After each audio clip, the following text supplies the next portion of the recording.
Hola, me llamo Tyler. Soy de San Diego, California. Soy un estudiante de último año in Washington State University. I'm deciding to learn Spanish. I took two classes in high school, but that was so long ago that I basically forgot a lot of it. I think this is a good opportunity for me to learn a new language, especially a language that's super important to where I want to end up. I want to come back to California, and there are a lot of Hispanic communities around the area that I do want to teach. So I think knowing Spanish and being able to understand it and even speak it from time to time will be really valuable to my students, and I'll be able to talk to them and reach them in a different way than other teachers might be able to. This is going to be my process of trying to learn it or relearn it a little bit, maybe pick up on a couple new things and remember some things that I learned in the past. So I'm really looking forward to it. So this is going to be my first day of practicing some Spanish. And because the whole purpose of me learning Spanish and practicing Spanish is so that I'm able to better communicate with my Hispanic and Latino students that may be in my classroom, I'm deciding to begin with kind of practicing some of the academic words that we may use in the classroom, whether that be asking questions or just supplies that are in the classroom. So this video is going to be a little bit about just me learning some words, practicing the words, practicing pronunciation. So let's give it a shot. I'm going to start with playing the audio from my computer, and then I'm going to repeat it. So the first word we're going to practice is pen. Lapicero. I'm going to play it one or two times so that I can kind of get a better understanding. Lapicero. So here's my attempt. Lapicero. Sweet. And then the next word is notebook. Cuaderno. Cuaderno. Cuaderno. Third word is book. Libro. Libro. This is one word I actually remember from class. Pencil. Lápiz. Lápiz. Lapith. I think I remember biting your tongue is a little bit of like from Spanish, not as much as from Mexico Heritage. And then the last one we're going to learn is marker. Plumón. Plumón. Plumón. Gonna practice some more words. Estudiante. Estudiante. Just student. Pizarra. Pizarra. Pizarra. That is whiteboard. Pizarra. Also blackboard. Escritorio. Escritorio. That is school desk. Colegio. Colegio. That's school. Also high school.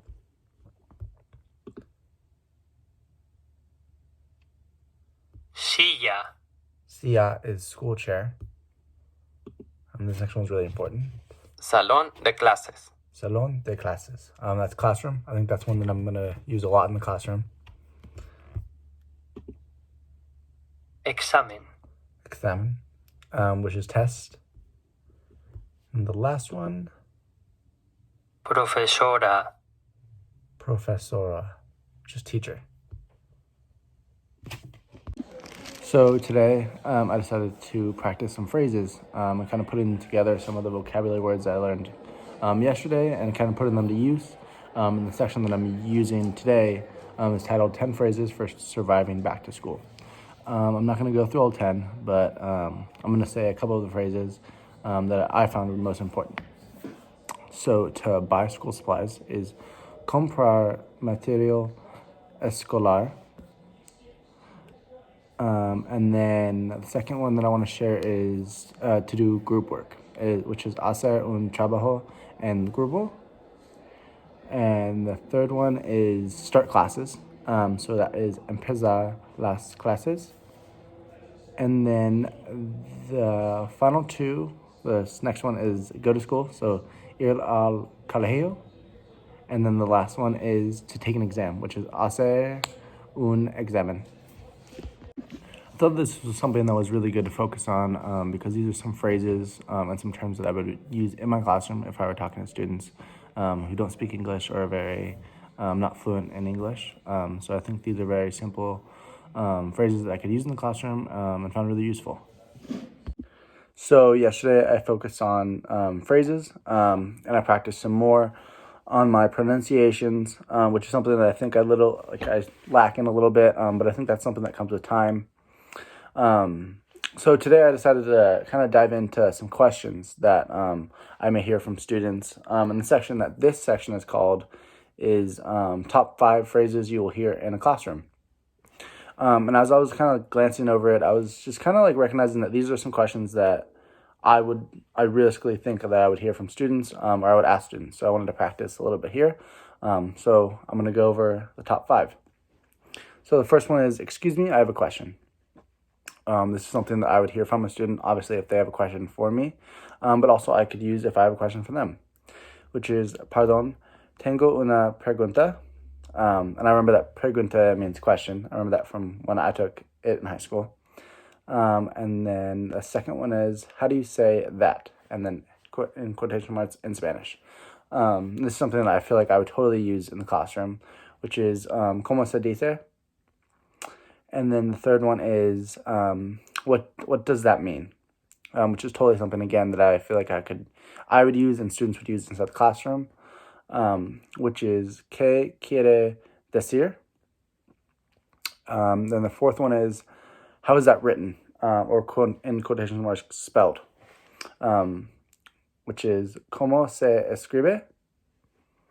And then the last one is bless you, which is something that I would use or students would use if they hear someone sneeze or they just in general, which is salud.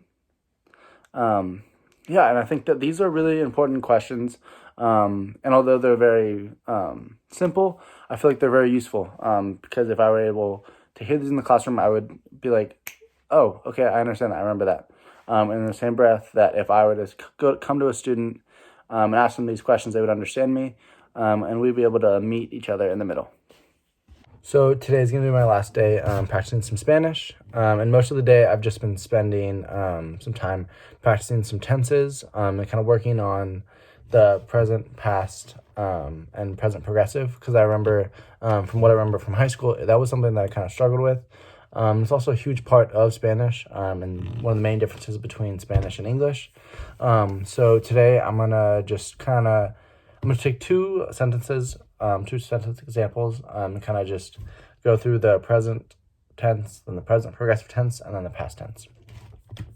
So the first sentence is, the teacher is teaching the class, which in total is, el maestro está enseñando a la clase.